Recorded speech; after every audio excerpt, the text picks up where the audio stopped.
O Estrelando só está começando. Minha entrevistada de hoje, Yara Chalela, ela vai falar sobre contos de fada. E logo depois, agenda do Estrelando e dicas com Márcia Bernardo. Não saiam daí.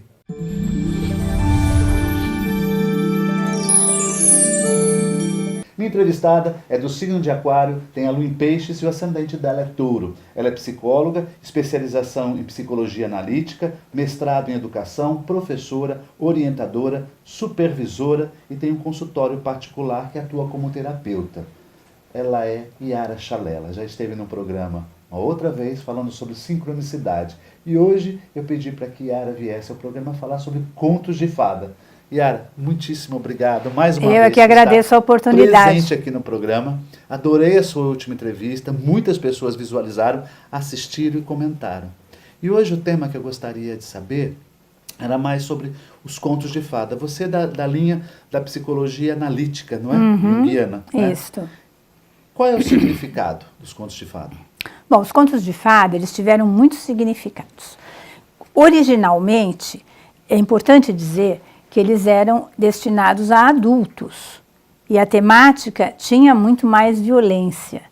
Enquanto os mitos falam sobre o desenvolvimento do inconsciente coletivo, os contos de fadas falam sobre o desenvolvimento pessoal. Ou seja, eles têm uma finalidade muito importante que é mostrar para as pessoas quais são os desafios da vida e como elas podem fazer para driblá-los, ou então aprender a conviver com eles, né? Uma das temáticas mais importantes do conto de fada é o mal. E uma pergunta que Marie-Louise von Franz, uma junguiana especializada em contos de fadas, se fazia e nos fazia, era: o que fazer com o mal? Nós fazemos mal ao mal? Bom, nós nos identificamos com ele, então. Sim. Nós fazemos bem ao mal? Bom, ele vai achar que ele nunca vai precisar deixar de ser mal. Ele vai poder crescer cada vez mais. Nós não fazemos nada com o mal ou nós procuramos nos afastar do mal? Os contos de fadas, eles nos ensinam qual é o momento de cada uma dessas estratégias. Por exemplo, o momento de se afastar, quando o herói não está pronto para aquilo que vai ser uma demanda para ele, então ele se protege. O momento de fazer mal ao mal, que é lutar, enfrentar, tentar destruir, de alguma forma aniquilar este mal. O momento de fazer bem ao mal, que é ser generoso e tentar dissolver o mal quando o mal, por exemplo, teve uma origem traumática ou qualquer coisa assim, né? E com essas possibilidades, os seres humanos vão aprendendo a lidar com as realidades da vida. Os contos de fadas, eles eram narrados coletivamente, eles eram narrados em família, nos momentos em que nós não tínhamos coaches, terapeutas, pastores, certo? Orientadores espirituais, nada disso. Nós tínhamos modelos heróicos que ensinavam as pessoas como tentar obter um final feliz, restaurando algo que originalmente havia se quebrado, algo que originalmente havia sido, entre aspas, amaldiçoado, tirando o encanto, então, certo? Aquele encanto ruim, né? Ao mesmo tempo, eles mostram também que o herói, ele não tinha que ficar deitado dormindo. Não é aquele conto de fadas asséptico, em que o herói, de repente, acorda e tudo se resolveu. Não, mostra que havia toda a necessidade de um desenvolvimento pessoal, de um esforço pessoal, e que, em nome desse esforço, de repente, entidades sobrenaturais, no caso, fadas, gnomos, elfos, etc., interagiam e permitiam, então, que o herói tivesse sucesso, certo? Nos contos de fadas, a não ser um ou outro, o herói geralmente tem sucesso. Sim. Existem contos de fadas tristes, em que o herói, infelizmente, sucumbe. Dentro de uma história, por exemplo, como A Menina dos Fósforos, que é um conto de fadas extremamente triste, que, no entanto, também nos ensina algo, que é o de não ser imediatista. Certo? A menina tinha fósforos, nevava, ela tinha fósforos para vender, nevava e ela, no desejo de se aquecer e imaginar uma cena que ela via através de uma janela, foi queimando todos os fósforos e morreu. O que mostra também que, assim como o conto de fada nos ensina o que fazer, muitas vezes ele nos ensina o que não fazer, o que é muito importante também, né? Certo? Então, os contos de fadas, eles têm uma finalidade didática, eles são educativos. A maioria deles começavam com Era uma Vez? Sim, é um tempo fora do tempo. Esse tempo chamado illo tempore, illo, I-L-L-O, com um tracinho, tempore, em latim, significa o tempo do inconsciente, o tempo do mágico, o tempo do fantástico, o tempo do maravilhoso. Não é o tempo de Cronos, certo? Cronos. É um tempo fora do tempo. Por isso mesmo que ele se refere a um fenômeno coletivo e não individual. Entendi. Você citou agora a história, esse conto. A maioria dos contos de fadas falam que tem um final feliz. Sim, é a finalidade deles. A finalidade do conto é manter um equilíbrio, vamos dizer assim? É restaurar um equilíbrio que tenha sido perdido, restaurar uma figura que tenha faltado, por exemplo, uma figura materna, por exemplo, uma figura de amor. Então, eles falam de um arquétipo muito importante, né? Principalmente os contos destinados às meninas. Eles falam do arquétipo da coniúncio, da conjunção, que é representado no conto de fadas pelo casamento. Isso. E aí, quando casou, foram felizes para sempre. Né? É porque acaba ali o conto, né? Certo? Então, pode acabar sendo feliz. O conto acaba na festa. Na festa de casamento. Então foram felizes para sempre. Como tudo isso é construído no imaginário de uma criança? Bom, a criança... É possível o conto de fada? Porque assim, sempre tem a mãe com a filha, a bruxa, né? As dificuldades, até o final feliz de um casamento com um príncipe. Ou seja, é uma das histórias. Né? É a mais comum. É a mais comum, né? Que sempre das meninas. Feliz, das meninas, né? Isso. Como que isso é construído? Isso é bom para o imaginário, para a criação? A palavra bom é uma palavra difícil, né? Não é nem bom nem ruim, é natural. É construído assim, a criança, ela passa, depois que ela começa a se entender como pessoa, ela tem uma fase muito interessante, certo? Que é a fase exatamente do maravilhoso. É a fase em que tudo é mágico. Ela é uma fase que, por acaso, se chama mágico-fenomenológica. Ela observa os fenômenos e ela dá a eles uma razão mágica. Ela acha que é mágico, por exemplo, acender uma luz mexendo no interruptor. Ela não conhece todo o trajeto que acontece dali, né? Ela acha que é mágico ela desejar algo e aquele algo acontecer. Ela acha que o mundo é mágico, tudo é muito mágico, né? Ela observa os fenômenos e não se preocupa com uma explicação racional. Ela não está interessada numa explicação racional e às vezes também não compreende. Então faz parte da vida da criança a fantasia. E a fantasia vai ajudar justamente a criança a fazer um contraponto com a realidade. A fantasia vai ajudar a criança a desenvolver sua criatividade e perceber que ela pode viver como se fossem dois mundos, né?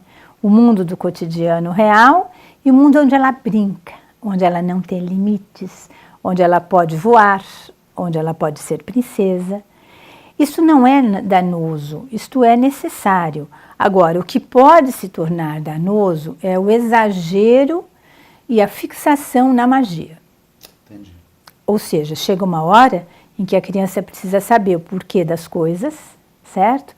Ela precisa saber que as histórias são histórias, que os contos são contos, e ela quer várias vezes repetir o mesmo conto de novo, conte outra vez, e agora eu quero assistir de novo, até ela conseguir compreender bem, e depois ela volta revigorada para sua vidinha de aprender o ABC. Entendi.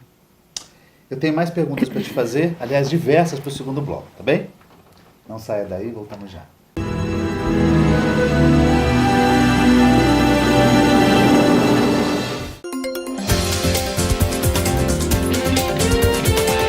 Para ser associado ao sindicato é muito simples, nós temos as informações para você no próprio site do sindicato.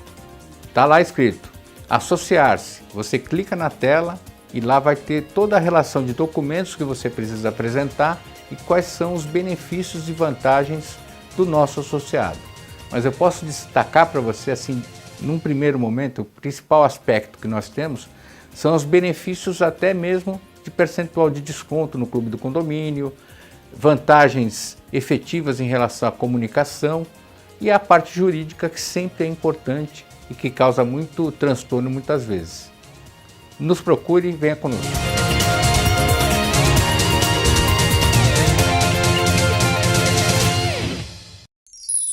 Comunicado. A Escola Santista de Astrologia está com inscrições abertas para os cursos regulares de formação em astrologia.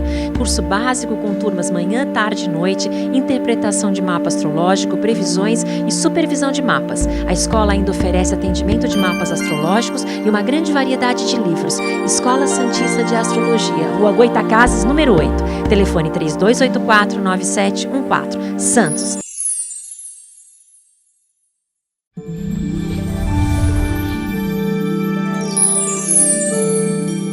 Olá, temos uma tensão no céu entre Marte e Urano, dois astros quentes e secos. Esta relação é indicadora de precipitação, impaciência, agressividade. Então, é bom estar ligado porque esses ingredientes ocasionam conflitos e acidentes. Aliás, tensão entre Marte e Urano é uma indicação clássica em astrologia de acidentes. Por isso, é melhor a gente se observar nos próximos dias. Mas, por outro lado, temos um auxílio. Vênus no signo de Libra.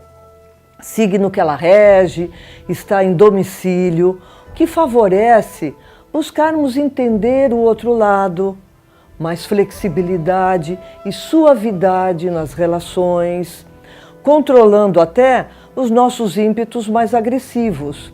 É bom para harmonizar e buscar o equilíbrio. Uma outra coisa, Vênus em Libra favorece o relacionamento amoroso, a parceria. Então, vamos aproveitar também. Até a próxima semana! Apoio. Euro Materiais para Construção e Reforma. Praça dos Andradas 110, em Santos.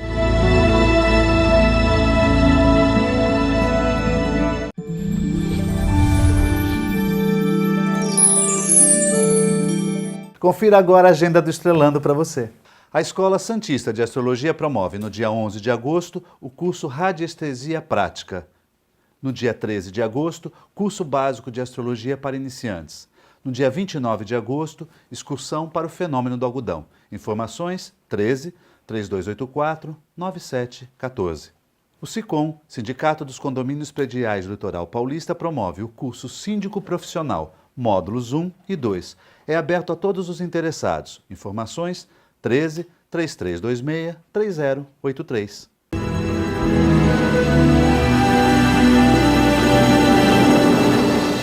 Voltamos ao segundo bloco, minha entrevistada é Yara Chalela. Estamos falando de contos de fada. Yara, essa relação que existe do imaginário, que a gente falou da criança, sempre tem nos contos de fada o amor, o ódio, não é? A vingança, o ressentimento, a morte, a luta, o desafio, o conflito. Precisam existir todos esses sentimentos, essas situações para poder mostrar a realidade, que nós convivemos com ela. Né? Isso, o conto de fadas é didático nesse sentido, né? Ele sempre reproduz uma série de elementos e ele mais ou menos ensina a lidar com esses elementos que fazem parte da vida. Então, são parece inevitáveis. que uma pessoa que contribuiu bastante com os contos de fada foi o Walt Disney, né? O Walt Disney, ele contribuiu para popularizar os contos de fadas e ele fez uma asepsia nos contos de fadas, certo? Ele limpou bastante a força do mal, o tamanho do enredo, certo? Porque para caber num filme, o enredo precisava ser resumido. Isso. Né? Então ele digamos assim, burilou os contos de fadas para o público infantil, certo? Mesmo em Disney, os contos de fadas mais antigos, os primeiros contos de fadas, eram mais impressionantes. Com todos os recursos tecnológicos que nós temos hoje, né, os contos de fadas estão mais suaves do que eles eram no início, mesmo nos contos de Disney, tá? Reprogramados por Disney. Porque, na verdade, os contos de fadas, eles foram feitos para serem assustadores. E não para crianças, né? Como você tinha E não para dito. crianças, Você inclusive. comentou sobre isso. E agora, para reforçar a aderência do público infantil, certo? Porque senão o público infantil não iria, e eles teriam sido proibidos para crianças antes de determinada idade, perdão. Então, para reforçar tudo isso, eles precisaram passar por todo um tratamento. E depois tem o padrão Disney de produção, né? Sim, né? Certo? Os mais horríveis ficam lindos. Fica. A bruxa, ela é bonita, ela é atrativa. A bruxa, que significa algo muito importante no conto de fadas, porque ela representa todo o perigo da regressão ao inconsciente, certo? Da regressão ao primitivismo, da perda da racionalidade, da perda, às vezes, da própria vida, etc. Mesmo a bruxa, de repente, ela é uma Angelina Jolie, né? Não é? Então, quer dizer, esse é o significado que nós temos da bruxa? A bruxa representa o arquétipo negativo da grande mãe. Aquela capaz de engolir, de puxar de volta para o inconsciente, de fazer perder a vida, né? No conto de João e Maria, você tem claramente uma bruxa que fica esperando o menino engordar para comê-lo. Isso. Né? Certo? Então, aquela bruxa devoradora, aquele aspecto devorador do arquétipo negativo da grande mãe, que faz parte, certo, do conjunto existencial. A criança tem muito medo da mãe. Isso. E o que significa a questão da Cinderela, a Branca de Neve, a Gata Borralheira? Isso. Não Elas todas não tinham mãe. é? É verdade. Nenhuma delas tinha mãe. Então, digamos assim, a estrutura familiar estava na madrasta, que vem de madre e não de má, certo? Mas a madrasta, um pai ausente ou falecido, normalmente, e todo o poder que essa madrasta concentrava, digamos, a rainha má, etc. Quando vem o elemento novo, o ânimos, o príncipe, né? E algo acontece ali por uma interferência divina, essa menina é resgatada. E ela é resgatada pelo amor e para o amor. Dependendo da versão do conto, acontece uma coisa ou outra com a madrasta, certo? Mas normalmente ela é aniquilada, esse mal é neutralizado, certo? E o mal... Porque o vence o bem, né? Sim, o bem vence e, na verdade, é muito importante para o nosso desenvolvimento que a gente acredite que o bem vence. Voltando a Von Franz, ela tem uma frase que eu acho que é muito importante, né? Os contos de fada nos trazem esperança e a capacidade de sentir esperança nos faz seguir em frente. E quando a gente segue em frente, a gente passa da tempestade. É verdade. A gente atravessa a Fazendo um tempestade. contraponto nisso, você acredita que a gente sempre tem um final feliz? Olha, depende do conceito de final feliz, né? A gente tem sempre a chance de ter um final feliz. No final digamos, dá tudo sempre a certo? oportunidade. No final dá tudo certo? Olha, depende do que você entende por tudo certo, certo? Agora, o final feliz, ele pode vir de várias maneiras, né? Nos contos de fadas das meninas, feitos para as meninas, ele vem pela coniúncio, pelo casamento, pelo rapaz que surge, e por um beijo, por um fascínio, ele vai atrás, ele resgata a moça, né? A diferença hoje é que as meninas já estão entendendo que essa figura masculina que pode resgatá-las pode estar dentro dela e não num homem concreto. Então, é isso que eu queria te colocar.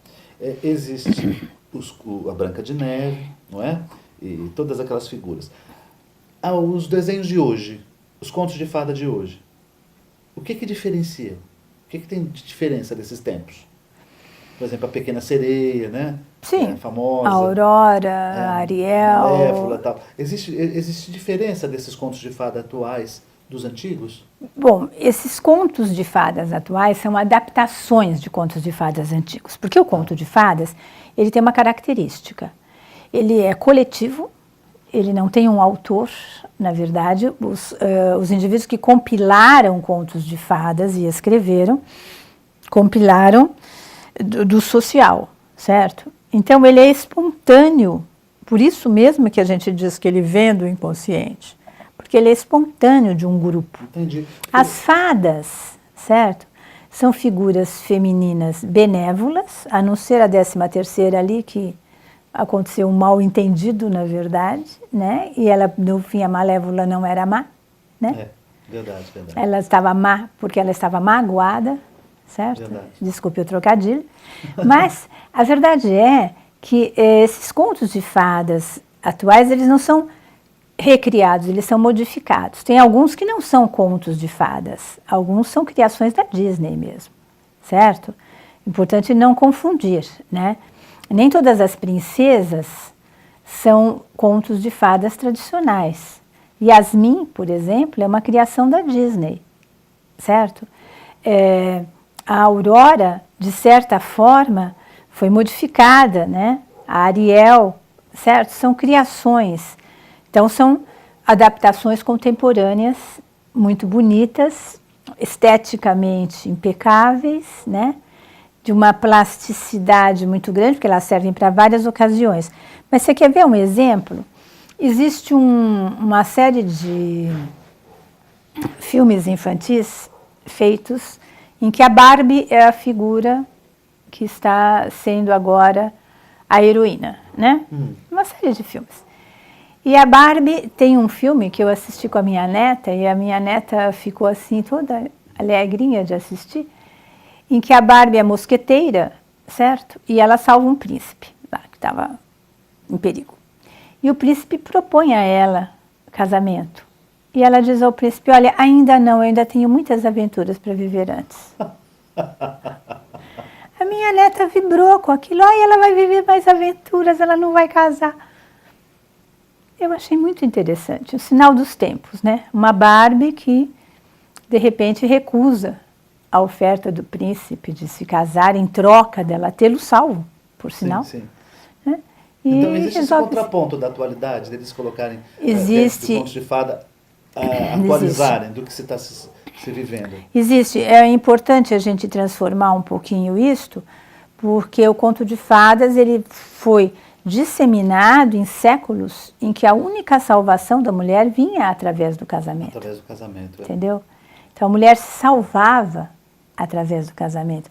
Ela casava e aí ela ficava livre do domínio da madrasta, da bruxa má, da rainha má, de qualquer uma dessas, né?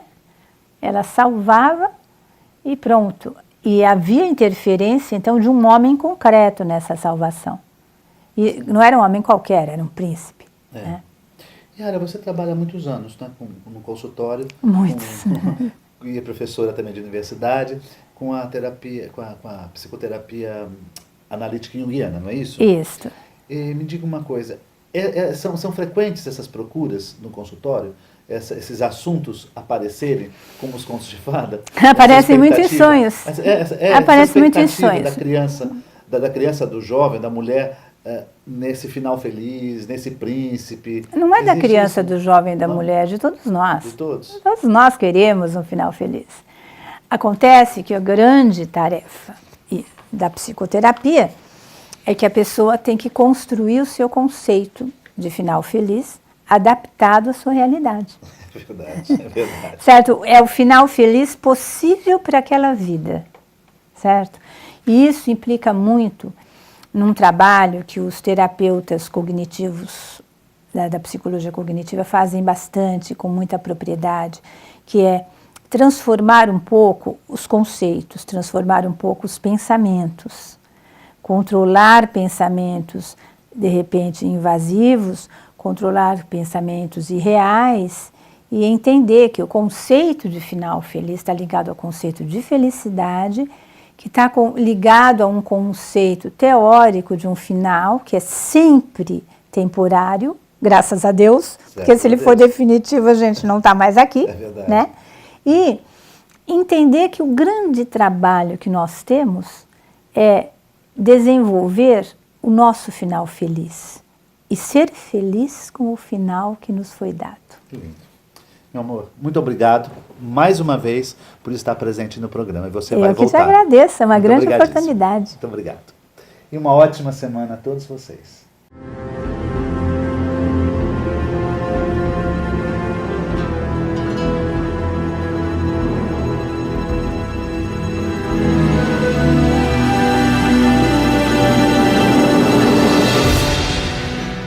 Sicom, a mão amiga no momento certo.